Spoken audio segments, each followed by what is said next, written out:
નમસ્કાર વિદ્યાર્થી મિત્રો, ઓમ પબ્લિક સ્કૂલ ચાણસમાંથી આપનું હાર્દિક સ્વાગત કરું છું.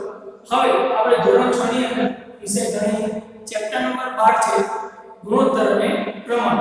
હવે ગુણોત્તર અને પ્રમાણ વિશે આપણે અગાઉના બે લેક્ચરમાં ગુણોત્તર કોને કહેવાય, પ્રમાણ કોને કહેવાય એના વિશે તો આપણે ભણી ચૂક્યા હતા. એના ઉપરથી આપણે ઉદાહરણ જોયા. હવે એ ઉદાહરણ ઉપરથી આપણે ઘણા બધા દાખલા જોઈએ. સ્વાધ્યાય 12 ની અંદર આપણે જે દાખલા જોઈશું એના સિવાયના તમારે બધા દાખલા હોમવર્કની અંદર જાતે ગણવાના રહેશે. બરોબર? તો હવે આપણે જે જોવાલાયક દાખલા છે બાકીના તમને આવડશે. તો આપણે દાખલા નંબર 1 જોઈએ. તો દાખલા નંબર 1 શું કહેવા માંગે છે કે એક વર્ગમાં 20 છોકરીઓ અને 15 છોકરાઓ છે. બરોબર? તો એની અંદર પહેલો શું છે, છોકરીઓની સંખ્યા અને છોકરાઓની સંખ્યાનો ગુણોત્તર શોધો. પછી બીજા નંબરનો શું છે, છોકરીઓની સંખ્યા અને વર્ગના કુલ વિદ્યાર્થીઓની સંખ્યા શોધો. હવે વર્ગના કુલ વિદ્યાર્થીઓ ક્યારે મળશે આપણને, જ્યારે વર્ગમાં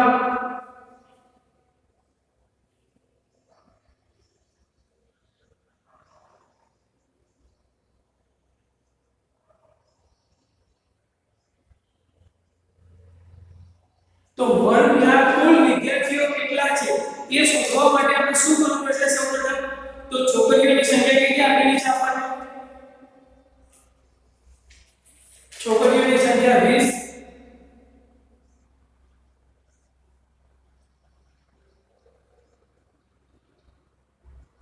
છોકરીઓની સંખ્યા આપણને 20 આપી છે. છોકરાઓની સંખ્યા કેટલી આપી છે? 15 આપેલી છે. હવે બંને ભેગા કરીએ, એની અંદર છોકરા અને છોકરીઓ બંને હોય છે. હવે આપણે બંનેને ભેગા કરીએ ત્યારે કેટલા મળે છે? તો વર્ગના કુલ વિદ્યાર્થીઓની સંખ્યા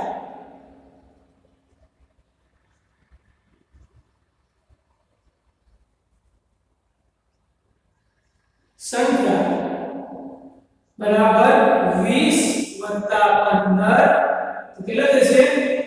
35. તો વર્ગના કુલ વિદ્યાર્થીઓની સંખ્યા કેટલી છે? 35. હવે આપણે પહેલો શોધીએ તો શું કીધું છે? છોકરીઓની સંખ્યા અને છોકરાઓની સંખ્યાનો ગુણોત્તર શોધો. હવે આપણે જ્યારે ગુણોત્તર શોધીએ છીએ ત્યારે પહેલી સંખ્યા હોય છે અંશમાં હોય છે અને બીજી સંખ્યા હોય છે તે છેદમાં જ હોય છે. આપણે પહેલી સંખ્યા કોની છે? છોકરીઓની સંખ્યા. તો છોકરીઓની સંખ્યા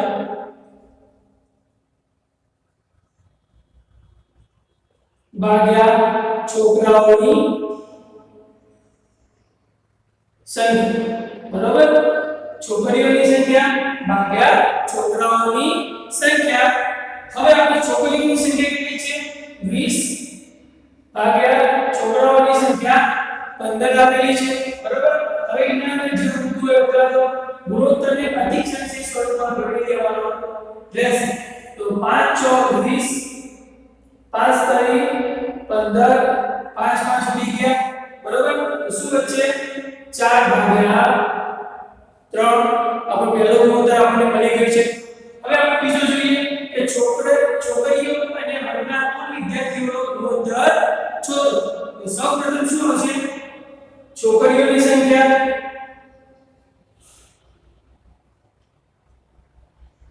ભાગ્યા વર્ગના કુલ વિદ્યાર્થીઓની સંખ્યા.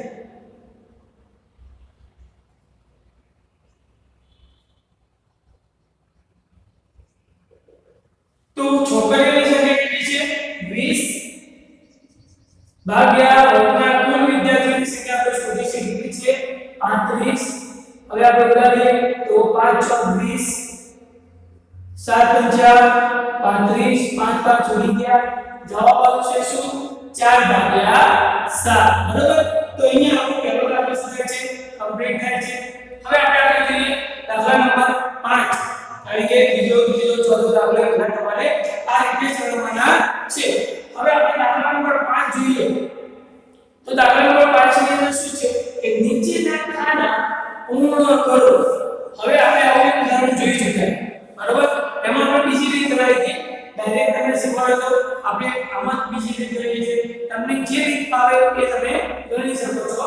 તો આપણે જોઈએ 15 ભાગ્યા 18 આ ગુણોત્તર છે બધાને વારાફરતી ફેંકી દે એટલે જુદા આપી દે કોષ્ટક ખાલી રાખીએ ભાગ્યા 6 બરોબર હવે 6 ભાગાકારની છે આ બાજુ જશે તો કઈ રીતે થશે ગુણાકારની અંદર તો 15 ગુણ્યા 6 ભાગ્યા 18 બરાબર ફોર્મું કોષ્ટક એટલે ખાલી જગ્યા બરોબર હવે 6 તરી 18 5 તરી 15 3 3 ઉડી ગયા 6 6 ઉડી ગયા જવાબ શું વધ્યો છે 5 તો આપણો જવાબ શું આવ્યો છે કોણનો 5 બરોબર એ જ રીતે બીજું લઈએ અહીંયા 15 ભાગ્યા 18 10 ભાગ્યા ખાલી જગ્યા હવે ખાલી જગ્યા આપણે શું કરશે ક્રોસમાં કોની કરશે 18 અહીંયા કોણ કરશે તો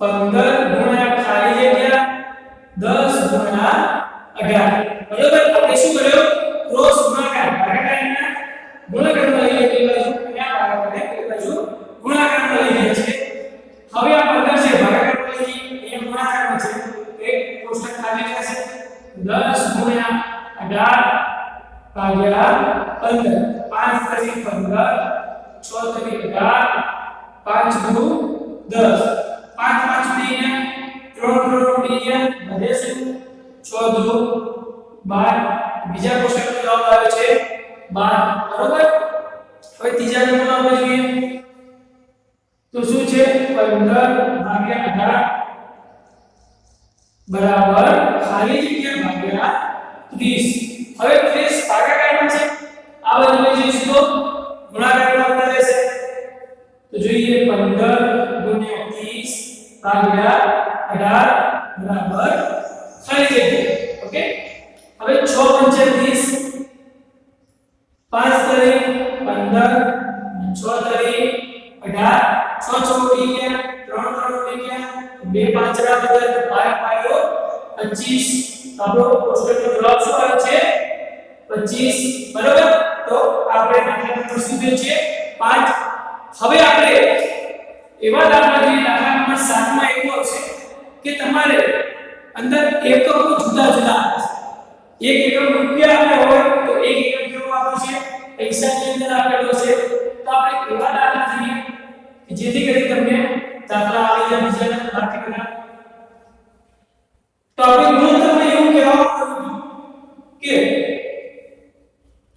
જ્યારે તમારે એકમ જુદા જુદા હોય ત્યારે તમારે એ એકમને શું કરવો પડશે સરખા કરવા પડશે આપણે જોઈએ દાખલા નંબર 7 નીચેના ગુણોત્તર શોધો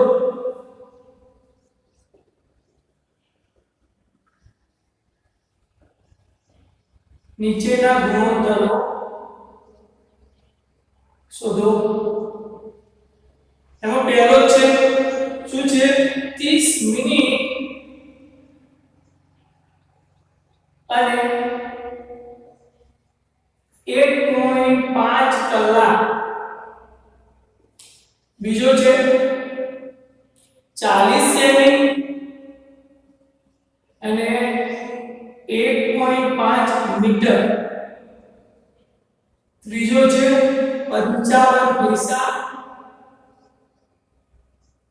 અને 1 રૂપિયો અને ચોથો છે આપણી પાસે 500 મિલી અને 2 મીટર બરોબર આ ચાર દાખલા આપણને આપેલા છે હવે સૌપ્રથમ પહેલો દાખલો તો આપણે સૌપ્રથમ આપણે ગુણોત્તરની વ્યાખ્યા સમજતા પહેલા શું કીધું કે ગુણોત્તર કોઈ બી હોય અંશ અને છેદની જે સંખ્યાઓ આપેલી હોય એનો એકમ કેવો હોવો જોઈએ સરખો જ હોવો જોઈએ જ્યારે કિલોમીટર હોય ત્યારે કિલોમીટર હોવો જોઈએ મીટર હોય તો મીટર સેમી હોય તો સેમી અને રૂપિયા હોય તો રૂપિયા એ રીતે એકમ હોવો જોઈએ હવે આપણે પહેલો ગણીએ તો પહેલામાં શું છે 30 મિનિટ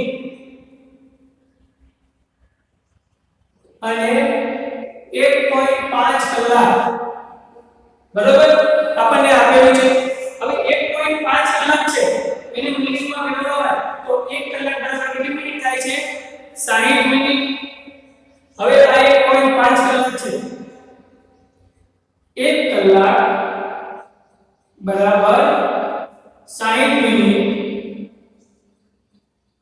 તો 1.5 એટલે 15 ભાગ્યા 10 કલાક હોય ત્યારે કેટલા બરાબર અને આ બંનેનો આપણે ગુણાકાર કરીશું તો 15 ભાગ્યા 10 ગુણ્યા 60 તો 15 90 મિનિટ થઈ જશે બરાબર કેટલી મિનિટ થઈ 90 મિનિટ હવે બંનેનો ગુણોત્તર શોધી આપણે તો 30 મિનિટ ભાગ્યા 90 મિનિટ હવે આ બંનેનો ગુણોત્તર શોધીએ તો 0 0 ઉડી જશે 3 ગણી 9 તો વચ્ચે શું 1 ભાગ્યા 3 બરાબર તો આપણે આ ગુણોત્તરનો જવાબ શું આવે છે 1 ભાગ્યા 3 બરાબર હવે બીજા નંબરનો ગણીએ શું છે બીજા નંબરની અંદર 40 સેમી અને 1.5 મીટર આપેલા છે શું આપ્યું છે 1.5 મીટર આપેલા છે હવે મીટરને સેમીમાં ફેરવવો હોય તો કઈ સૂત્ર વપરાશે 1 મીટર બરાબર કેટલા સેમી થશે 100 સેમી બરાબર તો 1 મીટર બરાબર 100 સેમી તો 15 ભાગ્યા 10 મીટર બરાબર કેટલા ઓકે હવે આ બંનેનો ગુણાકાર કરીએ તો 15 ભાગ્યા 10 ગુણ્યા 100 100 ઉડીએ તો 150 સેમી તો આપણને 1.5 મીટર બરાબર કેટલા મળે છે 150 સેમી હવે આપણે બંનેનો ગુણોત્તર શોધીએ તો 40 સેમી ભાગ્યા 150 સેમી શું ઉડી ગઈ તો વચ્ચે શું 4 ભાગ્યા 15 બરાબર તો આપણે બીજા દાખલામાં જવાબ શું મળે છે 4 ભાગ્યા 15 હવે ત્રીજા નંબરનો જોઈએ 55 પૈસા તો 55 પૈસા અને 1 રૂપિયો શું કીધું છે 55 પૈસા અને 1 રૂપિયો તો આપણે 55 પૈસા બરાબર છે આપણે 1 રૂપિયાને પૈસા ફેરવીએ તો 1 રૂપિયા બરાબર કેટલા પૈસા થશે 100 પૈસા થશે તો 1 રૂપિયો બરાબર 100 પૈસા આપણે આગળ ભણી ચૂક્યા છે બધું હવે આપણે બંનેનો ગુણોત્તર શોધીએ તો 55 પૈસા ભાગ્યા 100 પૈસા હવે જેટલું તું એ ઉડાડી 11 પંચા 55 20 પંચા 100 5 5 ઉડી ગયા 11 ભાગ્યા 20 બરાબર આપણે ત્રીજા નંબરનો જોયો હવે ચોથા નંબરનો જોઈએ 500 મિલી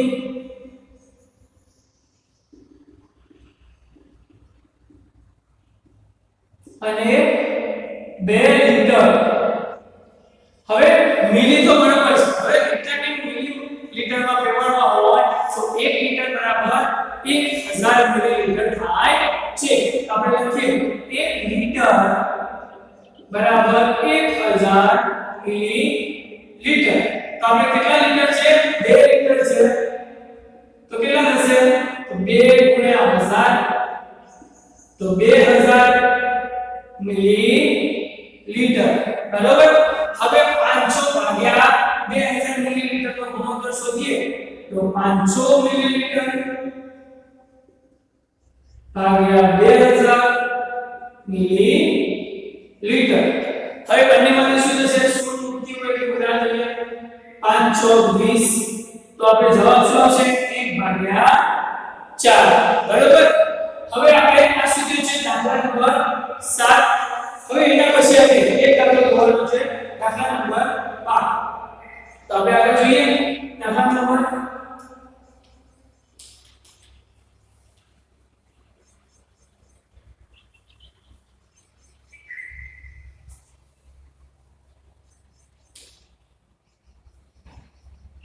તો આપણો દાખલા નંબર 12 શું કહેવા માંગે છે એક ડઝન પેનની કિંમત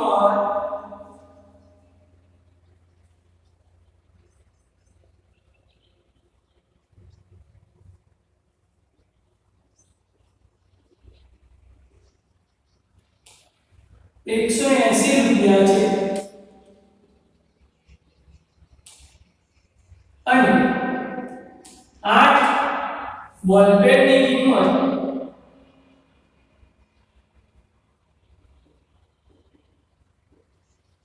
56 રૂપિયા છે બરાબર તો પેન અને બોલપેનની કિંમતનો ગુણોત્તર શોધો કોની કીધી છે પહેલી પેન અને બોલપેનની કિંમતનો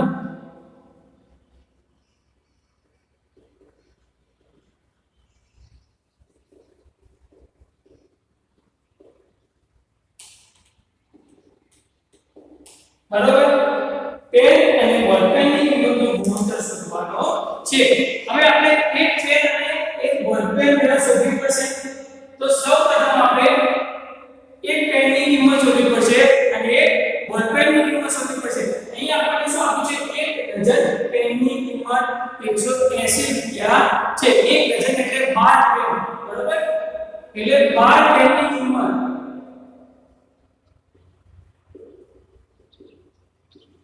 કેટલી છે 180 રૂપિયા કેટલા પેનની કિંમત એક ડઝન એટલે 12 પેન થશે તો 12 પેનની કિંમત 180 રૂપિયા છે તો એક પેનની કિંમત બરાબર કેટલા હવે આપણે બંનેનો ગુણાકાર કરીએ તો 1 * 180 ભાગ્યા 12 હવે 180 ને આપણે 12 વડે ભાગીએ બરાબર તો કેટલા આવશે અહીંયા જોઈએ 180 12 એકા 12 6 12 પંચો 60 તો કેટલા આવશે 15 * 12 કરીએ ત્યારે 180 થાય છે આપણને એક પેનની કિંમત કેટલી મળી છે 15 રૂપિયા એ જ રીતે આપણે એક બોલપેનની કિંમત શોધીએ 8 બોલપેનની કિંમત કેટલી છે 56 રૂપિયા તો 8 બોલપેનની કિંમત બરાબર 56 રૂપિયા તો એક બોલપેનની કિંમત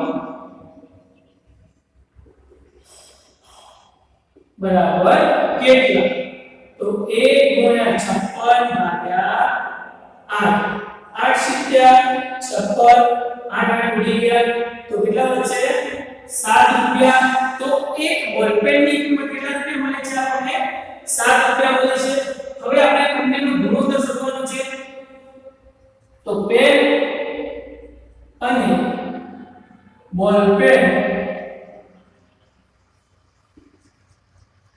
બોલપેનની કિંમતનો ગુણોત્તર હવે એક પેનની કિંમત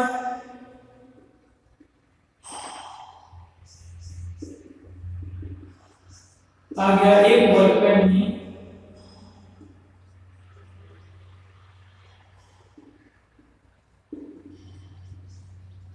બરાબર હવે એક પેનની કિંમત કેટલી છે 15 રૂપિયા અને એક બોલપેનની કિંમત આપણને કેટલી મળી છે 7 રૂપિયા તો આપણો ગુણોત્તર શું થયો છે 15 ભાગ્યા 7 બરાબર તો આ જ રીતે હવે તમારે